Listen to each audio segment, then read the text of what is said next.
નમસ્કાર વિદ્યાર્થી મિત્રો, કેમ છો? મજામાં ને? આજે આપણે ધોરણ સિનિયર કેજીમાં વિષય ગુજરાતી શીખીશું. હવે તમે ડિસેમ્બર માસનો પાઠ્યપુસ્તક ખોલો. એમાં પેજ નંબર 16 ખોલો. 16 નંબરનું પેજ ખોલશો એટલે તમને આ પ્રમાણેનું પેજ દેખાશે. હવે આપણે સૂચના વાંચીએ. વાંચન. વિદ્યાર્થીઓએ વર્ગમાં વાંચન કરવું. ડિસેમ્બર માસમાં આપણે જે શીખી ગયા છે કે થી જ્ઞેવાળા શબ્દો, વાક્યો એ બધાનું પુનરાવર્તન કરવાનું છે અને એ બધાનું વાંચન કરવાનું છે વિદ્યાર્થી મિત્રો. તો ચલો હવે આપણે વાંચન કરીશું. પહેલો શબ્દ શું છે? ખને એક માત્ર ખે, તને દીર્ઘઈ તી. આખો શબ્દ વાંચીએ. ખેતી. હને એક માત્ર હે, ત. હે ત. ત્રીજો શબ્દ લને એક માત્ર લે, સને કઈને સ, નને કઈને ન. લે સ ન. આ પ્રમાણેના આપણે શબ્દ વાંચવાનું છે. તમે મારી સાથે બોલતા જાઓ અને વાંચતા જાઓ. ચલો. અનેકાનો આ, પણ એક માત્ર પે, આ પે. પછીનો શબ્દ છે તને કઈને ત, રને એક માત્ર રે, ત રે. આટલી સુધી તમને વાંચતા આવડ્યું હશે વિદ્યાર્થી મિત્રો. ચલો હવે બીજી લાઈન જોઈએ આપણે. તને કઈને ત, અળને એક માત્ર અળે, લને દીર્ઘઈ લી, તળેલી. પછીનો શબ્દ છે અને એક માત્ર એ, કને કઈને ક, દને કાનો ડા. આખો શબ્દ વાંચે. એકડા. ચલો ત્રીજો શબ્દ જુઓ. મને હસવા વાળું મું, કને એક માત્ર કે, શ. આખો શબ્દ મુકેશ. પછી ચોથો શબ્દ જુઓ. મને કઈને મ, હને એક માત્ર હે, નને કઈને ન, તને કઈને ત. આખો શબ્દ વાંચીશું. મ હે ન ત, મહેનત. ચલો છેલ્લો શબ્દ જુઓ વિદ્યાર્થી મિત્રો. જને એક માત્ર જે, લ. જેલ. આખો શબ્દ વાંચ્યો આપણે. ચલો હવે ત્રીજી લાઈન જુઓ વિદ્યાર્થી મિત્રો. કને એક માત્ર કે, સને કઈને સ, રને દીર્ઘઈ રી. આખો શબ્દ વાંચે. કેસરી. ચલો બીજો શબ્દ જો વિદ્યાર્થીઓ. નને દીર્ઘઈ ની, ચને એક માત્ર ચે, નીચે. ત્રીજો શબ્દ જુઓ. ગને એક માત્ર ગે, સ. આખો શબ્દ વાંચે. ગેસ.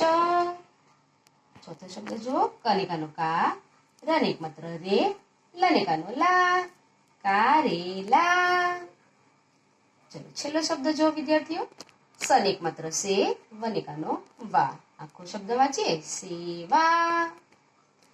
હવે છેલ્લી લાઈનમાં જો. પહેલો મને એક માત્ર મે, વનેકાનો વા, મેવા. બીજો શબ્દ જો. તને એક માત્ર તે, વનેકાનો વા. આખો શબ્દ વાંચીએ. તેવા.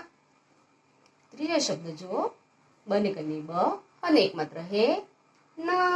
આખો શબ્દ વાંચીએ. બ હે ન.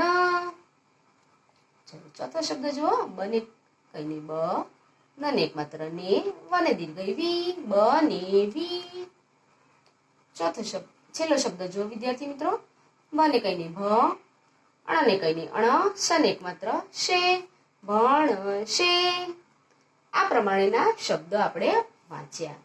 હવે તમારે ઘરે વારંવાર વાંચવાનું છે અને પુનરાવર્તન કરવાનું છે. તો તમને કનેક માત્ર કે થી બે વાળા શબ્દો વાંચતા આવડી જાય અને ધીરે ધીરે વાક્ય પણ વાંચતા આવડી જાય. હવે નીચે વાક્ય છે આપણે વાંચીએ. ચલો વાંચો, મારી સાથે વાંચો. બને કઈને બ, અનેક માત્ર હે, ન. બ હે ન. કનેક માત્ર કે, રને કઈને ર, મને કઈને મ, કે રમ. રમ. આખું વાક્ય વાંચે. બહેન કેરમ રમ. બીજું વાક્ય જો. કનેકાનો કા, રનેક માત્ર રે, લનેકાનો લા, કારેલા. કને કઈને ક, ડને કઈને ડ, વનેકાનો વા, કડવા. લનેકાનો લા, ગનેક માત્ર ગે, છનેક માત્ર છે, પૂર્ણ વિરામ. આખું વાક્ય વાંચે. કારેલા કડવા લાગે છે. સામે જુઓ. જને કઈને જ, લનેક માત્ર લે, બને દીર્ઘઈ બી, જલેબી. મને દીર્ઘઈ મીઠ, અને દીર્ઘઈ ઠી, મીઠી. લનેકાનો લા, ગનેક માત્ર ગે, છનેક માત્ર છે. હવે આખો વાક્ય વાંચે. જલેબી મીઠી લાગે છે, પૂર્ણ વિરામ. હવે નીચેનું જુઓ. જનેક માત્ર જે, વનેકાનો વા, જેવા. સનેકાનો સા, થનેક માત્ર થે, સાથે. તનેક માત્ર તે, વનેકાનો વા, તેવા. વાક્ય વાંચે. જેવા, સાથે, તેવા, પૂર્ણ વિરામ. આ આપણે વાક્યો પણ વાંચ્યા અને શબ્દ પણ વાંચ્યા. હવે તમારે વારંવાર પુનરાવર્તન કરજો તો જેથી વાક્ય અને શબ્દ વાંચતા આવડી જાય. ચલો અહીં જુઓ. ખાલી જગ્યામાં ખૂટતો અક્ષર લખો. અહીં ક્યાંક ખાલી જગ્યામાં પહેલો મૂળાક્ષર ખૂટે છે, ક્યાંક વચ્ચેનો, તો ક્યાંક છેલ્લો મૂળાક્ષર ખૂટે છે. તો હવે આપણે ખાલી જગ્યામાં ખૂટતો અક્ષર પૂર્ણ કરીશું. તો ચલો જો પહેલો શું છે? દનેક માત્ર દે, વ, ળ. તો દનેક માત્ર દે આપેલો નથી. વનેકાનો વા, વનેકાની વ આપેલો છે અને અળ આપેલો છે. તો દનેક માત્ર દે આપેલો નથી. તો દનેક માત્ર દે લખ્યું આપણે. દે હવે વંચાય છે. દે, વળ આખો શબ્દ વંચાયો. ચલો જોઈએ. અહીંયા હ લખેલો છે, ર પણ લખેલો છે, પણ દનેક માત્ર ડે લખેલો નથી. છેલ્લું દનેક માત્ર ડે લખેલો નથી.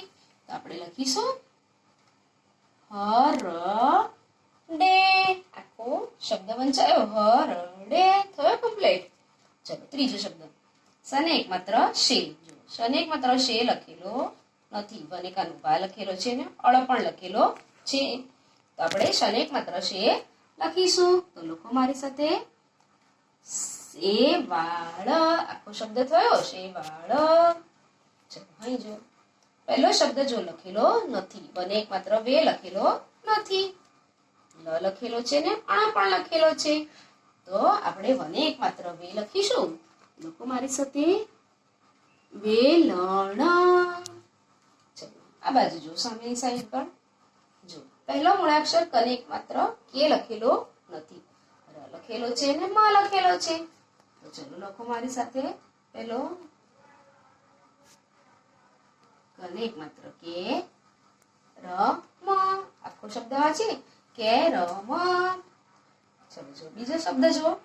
ટનેક માત્ર ટે. તો ટનેક માત્ર ટે લખેલો નથી. ની લખેલો છે અને સ લખેલો છે. તો આપણે ટનેક માત્ર ટે લખીશું. તો લખો મારી સાથે. ટનેક માત્ર ટે, નરે હસવઈની સ. કો શબ્દ વાંચો. ટેની શ. હવે જુઓ ત્રીજો શબ્દ. બ લખેલો છે અને એક માત્ર હે લખેલો નથી અને ન લખેલો છે. તો ચલો આપણે લખીશું. અને એક માત્ર હે લખ્યો. હવે આખો શબ્દ વાંચીએ. બ, હે, ન. ચલો છેલ્લો શબ્દ જો. બ, ને, વી. તો બ લખેલો છે અને એક માત્ર ને લખેલો નથી અને વને દીર્ઘ વી લખેલો છે. તો ચલો લખો મારી સાથે. બ અને એક માત્ર ને, વી. આખો શબ્દ વાંચો. બ, ને, વી. આ ખાલી જગ્યામાં ખૂટતા અક્ષર તમને લખતા આવડી ગયું હશે હવે. અને આ તમારે શબ્દ પણ ખૂટતા અક્ષર લખવાની પણ પ્રેક્ટિસ કરવાની. મમ્મીને કહેવાનું કે લખી આપે આવી રીતે અને તમારે ખૂટતા અક્ષર પૂરવાના. ચલો HW ગુજરાતી પાન નંબર 17 નોટ અને ચોપડીમાં લખો. તમારે 17 નંબરનું પેજ છે જે નોટમાં અને ચોપડીમાં લખવાનું છે. 16 નંબરનો જે પેજ છે તે આપણે ચોપડીમાં લખ્યું, પણ તમારે એ પેજ તમારે નોટમાં પણ લખવાનું છે. સમજણ પડી ને વિદ્યાર્થી મિત્રો? આવજો.